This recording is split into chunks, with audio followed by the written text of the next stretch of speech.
mbokki Sénégal mbokki Afrique mbokki waa diaspora bi ñuy seetaan ci Cambérène 24 force de l'actualité ñu ngi leen di nuyu ci émission boobu Sénégal électoral ñëw ak yéen ci leader politique yi ñuy wax ci réewum Sénégal rek saa su nekk rek ñi ñu indi leen ko ci fi nga xamante ni mooy Cambérène 24 force de l'actualité tey suñu gan di Cheikh Mbacké Laye Mbaye ñu ngi lay nuyu. maa ngi lay fay Elmat man la Sang Mbacké Mbaye Laye donc dëkk Cambérène nekk fi responsable politique parti démocratique sénégalais bon sama biographie aussi yàgg naa liggéey au niveau des jeunesses libérales du PDS yoroon fi kaddu jeune PDS au niveau de Dakar ci élection yi passé aussi man maa représenté woon Madické Niang au niveau du département de Dakar maa nekkoon responsable Madické Niang à Dakar parce que comme ni ngeen ko xamee Karim le candidat de notre parti jotul dem Madické mi nekk militant PDS demoon et alors ma jàpp ni logique mooy ñun ñëpp ñu jàppale ko donc moo tax moom tamit mu jox ma ndombal tànk loolu. ma représenté ko ma nekk son coordonnateur dans le département de Dakar. ndeysaan mbokk yi kooku mooy Sang Mbacké Laye Mbaye moo dugg def na si présentation dañuy bëgg nga tuuti ñu ñëwal ni sa carrière tuuti sa jaar-jaar. waaw sama jaar-jaar nag moom mun naa ni si keppaar Ablaye Wade dafa la ñuy tàmbalee. ndax man yàlla dafa def ma yaroo ci kër Ablaye Wade mun naa ni sax fa laa ndax sunu famille yi dafa nekk benn famille. ndax samay nopp moom waajuram yaayam daanaka sama maam bu jigéen bi mu ñëwee Ndakaaru ci loxoom lañ ko tegoon. man tamit bi ma màggee ñu bokk benn koñ ñaari tali ma yëngatu ci PDS. ay sëram tamit ñoom maa Khady Wade ndeysaan dem si yàlla si Khady Wade Fat Wade ak Awa ñoom ñëpp ñu jàpp ma comme seen doom. ba loolu dem na ba en 1988. ci ay manifestations yu ñu doon diriger au niveau de Dakar c'était au temps de la CONAPCO confédération des chefs de parti de l'opposition à l'époque 88. alors ñu jàppoon ma ci ay manifestations un 4 avril parce que régime Abdou Diouf à l'époque ñoom dañ ne woon bon pour nga participer ci fête de l'indépendance da ngay am autorisation Ablaye Wade nag ni woon fête de l'indépendance fête Sénégal yëpp la.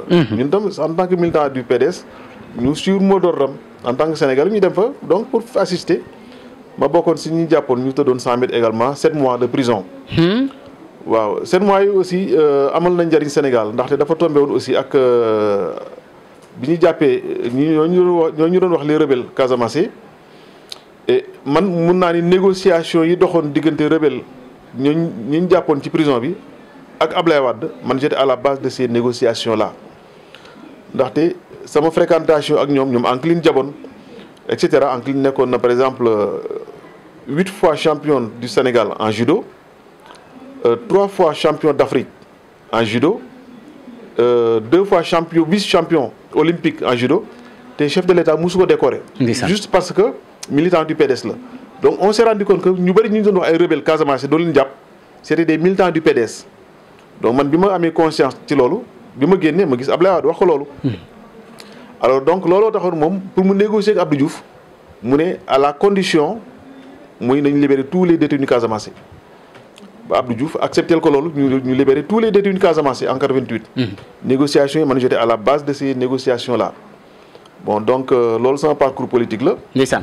ak yeneen daal xam naa bu ñu ko toppoon. ak bu ñu ko toppoon day dal di ci jeex. dañuy dugg ci depuis maanaam Cambérène nga mos a milité wala am na foo mos a milité. ci waaw sama militantisme mi ngi tàmbalee ñaari tali. waaw ñaari tali la tàmbalee ci ban année. ñaari tali mun naa ni déjà 88 bu fekkente ni jàpp nañ ma. prison en 1988. ay déjà 86 87 ñoo ngi doon militer à Biscuiterie commune de Biscuiterie alors mais ànd ak ay sœurs Ablaye Wade doon dem réunion. n'est-ce pas je me rappelle ndeysaan bu ñu musaan indi journal man maa leen koy liiral. ndeysaan ñu ne lan la Abdou Diouf waxati lan la Jean Collé wax temps yi Jean Collé xale yu bëri xamuñu ko tey ab tubaab la woon presque mu ëppoon doole Abdou Diouf sax président de la République. ndeysaan jamono. waaw jamono yooyu xam nga donc maa leen doon liiral journaux yi ndeysaan sœur Ablaye Wade yi. ndeysaan xam nga donc seen keppaar laa yaroo alors donc fa laa milité ba yàlla def aussi ma ñëw Cambérène.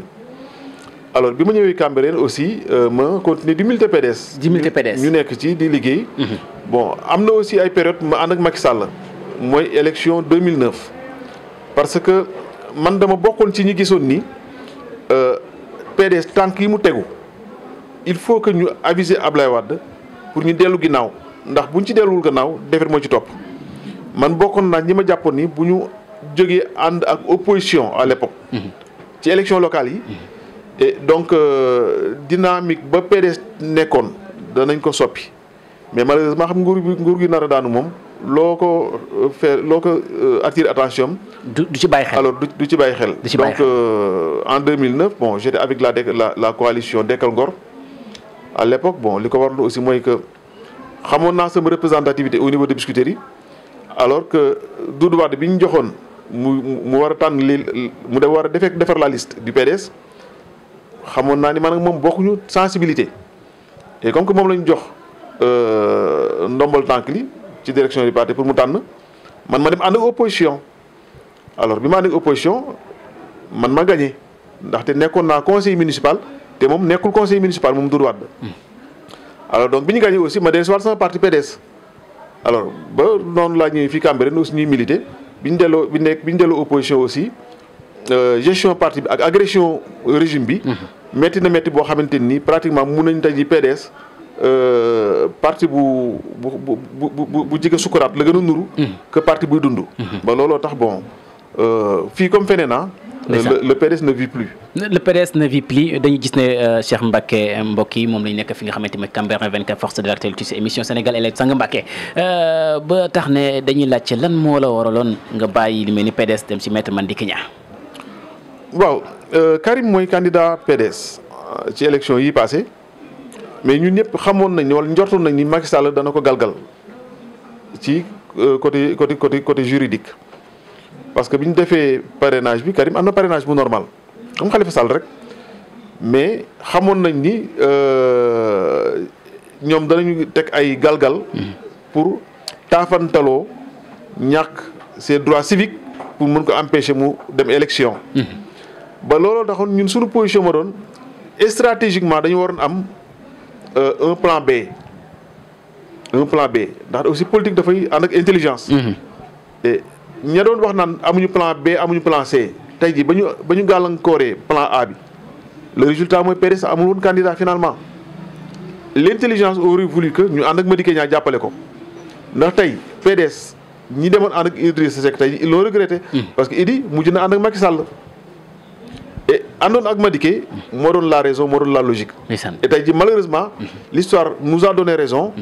mais fekk na bay wéy na mbuus. ma gis nañu Maître Madické Niang moom fan la faral jamono ji ñu toll nii.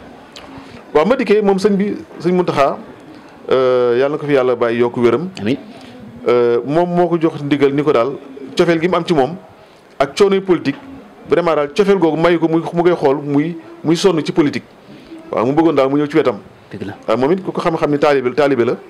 et mu daal di dégg ndigal daal di dem ci wetu sëñ bi. ndeysaan waaw bootu ci ginnaaw sëñ bi di xaarit ndigalu sëñ bi. di xaarit ndigal sëñ bi. waaw après lan la militants yi def militants yi dañ dem da leen jox consigne ne leen dem leen joindre PDS. waaw c'est vrai que woo nañu ñun ñëpp. ni ñu ku ci nekk parti boo bëgg a dem. nga dem ca. ndeysaan. waaw te foo bëgg a dem tamit soo ma waxee ni fii laa bëgg a dem man naa la booleeg leader ba fa nekk pour cër ba nga amoon fii ñu jox la cër bu toll noonu foofu. ni la ma tax léegi. mais ku mel ni man mënu ma dem fenn fudul PDS. mënu dem fenn fudul PDS. non man moom xajuma fenn fudul PDS. ndeysaan su PDS yëngatoo maa nag PDS yëngatu. su PDS nërmeeloo ma jàpp sama njàmbur nërmeelu ni ñëpp. ndeysaan mais man moom mënu ma dem fenn fudul PDS. fudul PDS. waaw bu Maître Madické Niang dal di roccee ko dem di wuti loolu fan nga nekkoon est-ce que loolu loyauté la woon sincérité la woon fidélité. waaw plan B la woon. te Madické yàgg naa wax ni. bu conseil constitutionnel validé candidature Karim. moom dana retirer basam. loolu ñëpp dégg nañ ko. man je pense que garantie bu toll noonu PDS mënul woon am lu ëpp loolu. waaw taxaw publiquement def déclaration ni bu Karim jàllee candidature Karim bu jàllee man dinaa retirer sama bas ànd ak Karim loolu yaakaar naa ni garantie weesuwul loolu. dëgg la waaw mais nag am na ñoo xamante ni politique duñ ko defee intelligence xool lañ koy defee te xam nga en politique boo fakastaloo ngay xool fa sa jëdal xooloo la fakastal sa tànk. boo jógee tam da ngay fakastalwaat. te malheureusement PDS management bi n'est pas un management moderne. waaw le management actuel du PDS est un management que je trouve vraiment dépassé. ndeysaan. waaw malheureusement bon c'est la réalité ah. Sang Mbacké tey lan nga gisee li mel ni PDS ak APR. bon APR man mi Macky Sall sama xarit la. waaw il m'a appelé avant muy egg au pouvoir. Il m'a appelé aussi bi mu eggee pouvoir. ma ne ko grand je ne peux pas abandonner Abdoulaye Wade pour venir à tes côtés. te ji yaakaar naa cabinet su ma fa demoon du ma réer ndax ñi fa nekk ñëpp samay xarit lañu tout le monde sans exception. on a de très bons rapports mais parfois en politique il faut savoir faire des choix et man sama choix mooy ànd ak Abdoulaye Wade. donc Abdoulaye Wade est dans l'opposition si bien que doxalinu PDS neexuma je le dis mais je suis PDS. waaw Macky il m'a appelé on a de bons rapports à part li ma ko meree mooy ni mu sonalee Abdoulaye Wade. ci njabootam Abdoulaye Wade Macky Sall Abdoulaye Wade yeyowul coono bi ci Macky Sall. waaw ndax ku nekk am na passé ku nekk da ngay ñaan yàlla sa ëllëg. dàq sa tey. Macky Abdoulaye Wade da ko jëlee fu sori. Macky Abdoulaye Wade jëlewu ko sax ci appartement ci salon la ko jëlee salon bu ñu séparé def ci rideau. Macky ak Marème tëdd fële xale yi tëdd fële Abdoulaye Wade jëlee ko fa def ko DG Petrosen mu jógee salon dem ci villa grand standing di nga wax ci baax noonu la nekkee ba dugg palais kon moom waru woon jëlee Abdoulaye Wade palais Abdoulaye Wade di wër di toltolaan. ndeysaan waroon na ko bàyyi. mu mën a nekk Sénégal mu noppal ko au crépuscule de sa vie. ndeysaan du cër ci moom du teggin ci moom du yar ci moom.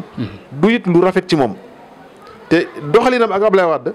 képp koo xamante ni encouragé nga ci Macky Sall yow war nga ragal sa diggante sa borom ëllëg parce que du kóllëre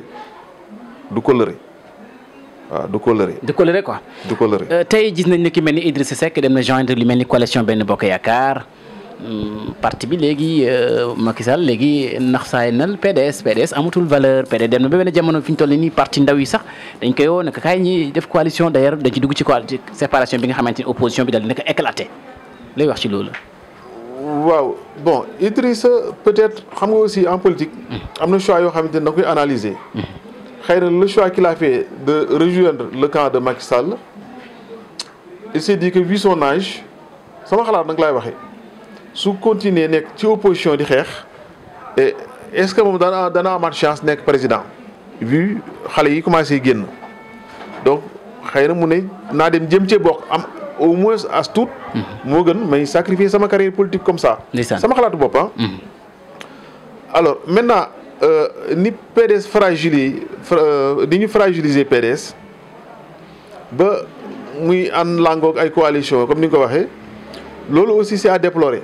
mais tamit man par principe quand j'ai quelque chose qui me fait mal du ma accuser automatiquement sama adversaire damay xool li ma metti wala li ma tardeel quelle est ma part de responsabilité dans ça xëy na PDS am na taxawaay gu mu doon taxawoo maanaam benn toogaay bu mu doon am xëy na lu ko pouvoir bi fragiliser xëy na du egg fii mais bu ñu jëlee tout le fonctionnement toute la vie du parti wékku ko ci l'avenir politique de Karim Wade, mais il suffit de maîtriser Karim Wade pour maîtriser tout le PDS.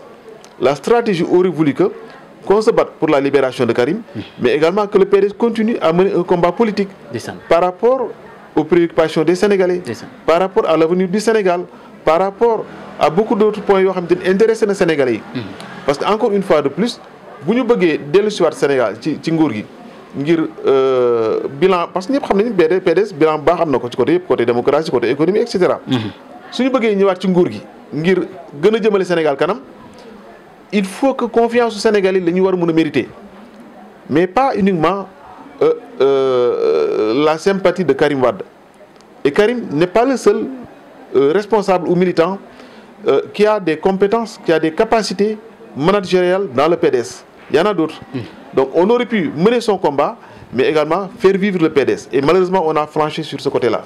Le 23 janvier 2022 mu nekk élection locale yi nga xamante ni moom la ñu tànn 553 maires man ndax PDS am ngeen seen disposition par rapport à cela.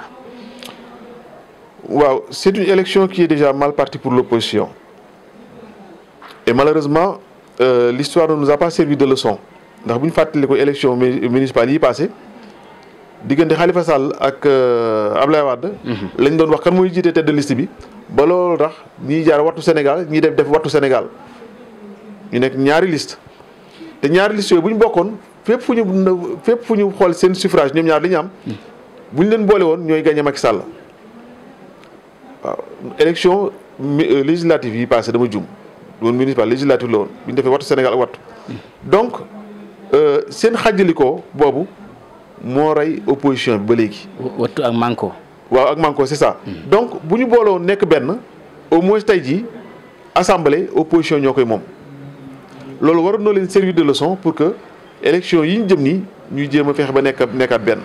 mais sooy xool ku ci nekk da nga jéem a teg ay stratégie pour positionner sa bopp te loolu du tax ñu mën a am ndam parce que wolof dafa naan nañuy jootee nañu jokkoo moo ko gën maanaam nañu jokkoo moo ko jiitu bala ngeen di ànd di liggéey da ngeen di seq ay relations yu rafet ba pare l'opposition aurait pu prendre la période qui nous séparait des élections pour travailler autour d'un programme alternatif boo xamante ni dañuy nekk offre alternative bu ñuy def Sénégalais yi au moins suñu toogee di waxtaan ku nekk dana xam kan moo ay fan kan moo mën fan danañu xamante ba bu ñuy waree toll ci tabb ku nekk danañ xam kan moo war a mën a nekk fan mais malheureusement on n'a pas pris le temps de travailler sur un programme alternatif comme ni ko jamono yi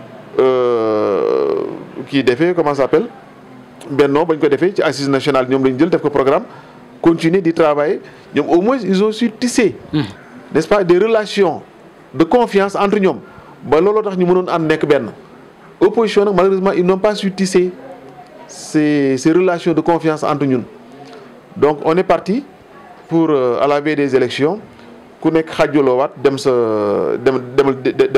liste bopp. dem si liste bopp te bu ñu ko defee Macky Sall day gagné. day gagné. nouveau code électoral bi mooy ku jiite liste bi nekk maire voilà loolu man ndax yéen est-ce que du Macky Sall ba tey mu ngi jëflante yéen ci communes yi. waaw xam nga sàcc élection léegi sàcc moderne moom la gars yi di sàcc élection xam nga am na Guinée am na ay Côte d'Ivoire am na ay Mali mais liñ naan sàcc tama yomb na waaye foo ko dëggee mooy jafe. léegi gars yi bu ñu sàcc élection ci code électoral ba ak ci processus électoral bi ci la ñuy sàcc élection.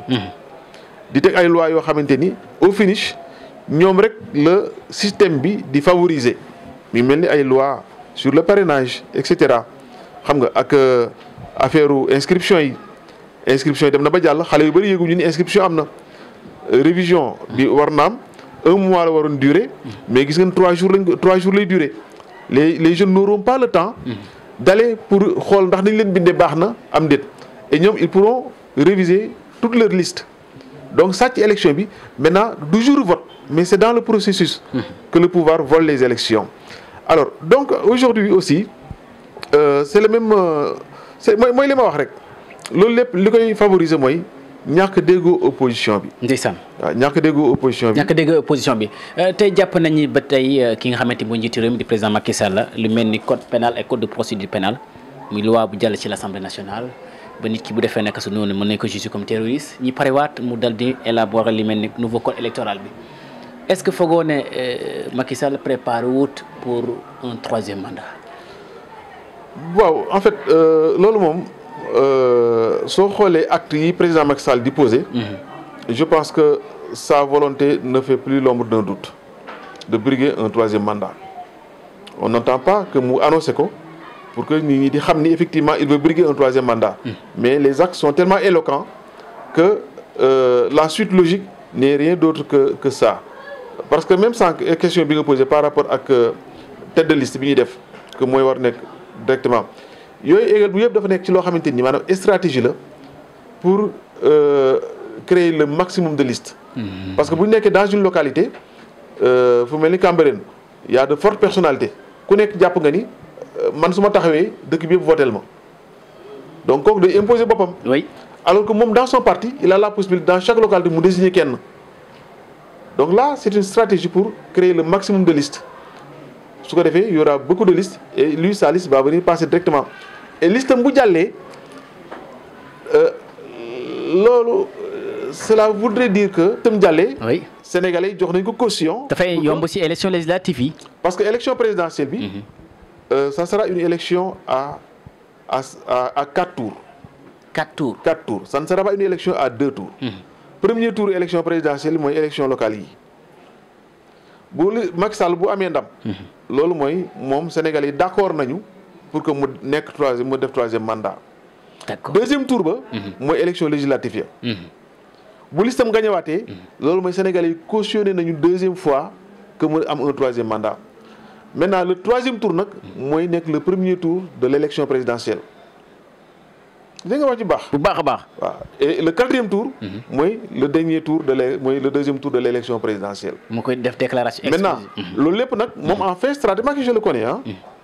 je le connais je l'ai pratiqué donc en fin stratège il a fait une liste parce qu'il a un cabinet politique ils ont fait une liste d'actes à poser pour jauger la position des Sénégalais donc ils vont poser les actes graduellement bu jàllul ci élection municipale yi. dana jéem a xool ci partem ku muy def système Poutine Medvedev dégg nga ci baax. bu baax a baax. maanaam jël ku mel ni Abdoulaye Daouda Diallo.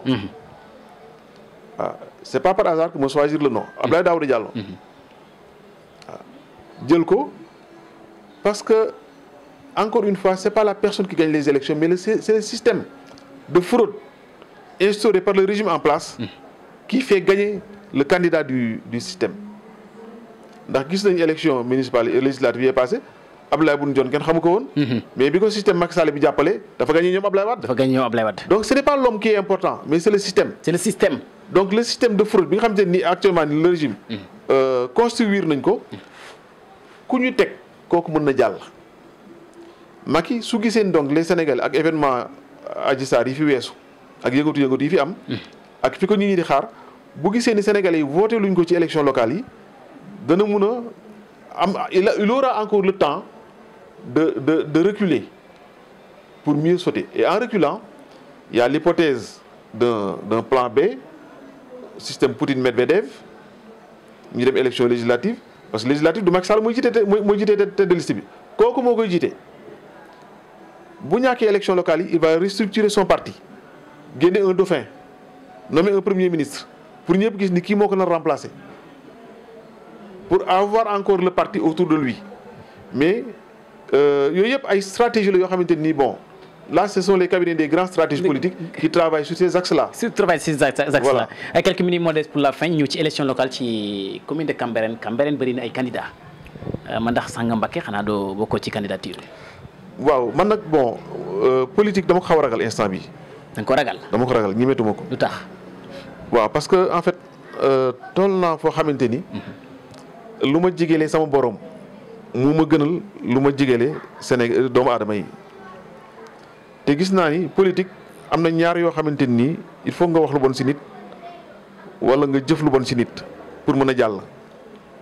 te sagam yàlla dafa ni doomu aadama mooy li mu gën a fonk ci li mu sàkk yépp jëf yàq li yàlla gën a fonk pour teraanga àdduna yow c'est comme si yaa ngi yàq lépp valeur pour ay détails ay futilités ndax politique ana Hissène Habré ne woon na président tey anamu mi ngi ci biir suuf. ana Senghor ana Abdoulaye Wade mi ñu fi doon wax ana dooleem ji mu fi yoroon. ana Abdou Diouf bi ñu doon wax ana dooleem ji mu fi yoroon ana keneen ak keneen ana ñoom Mbaye Jacques Diop. ana keneen ak keneen. n'est-ce pas. Libaas Kane mi nga xam te ne Cambérène gi moo fi nekkoon maire ay jamono. ana mu tey ji ana doole jëm yoroon donc doole politique.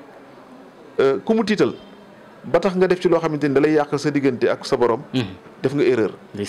alors donc man politique ni muy doxee léegi daal man gisatuma ci sama bopp. mais nag j'ai des idées j'ai des principes j'ai un parti muy le PDS.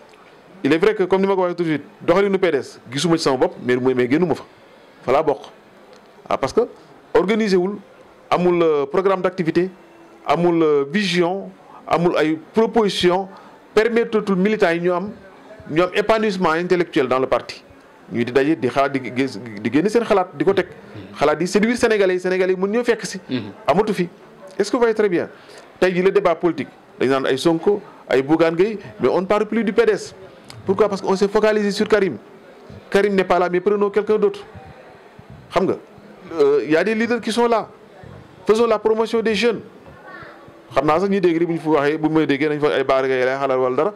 mais je n'ai aucune relation avec Bara Gaye. mais Bara Gaye dem na ci coalition Sonko. bon mais moi je pense que c'est c'est pas mauvais ce qu'il a fait. D'abord je précise que ñi ma dégg ku ma dégg may wax ak contexte PDS mun nañ xalaat dama sekk ak moom wala de Bara Gaye xanaa ci tur lañ xamante mus ñoo fréquentante. Je n'ai pas son numéro de téléphone, il n'a pas mon numéro de téléphone, on ne se parle pas.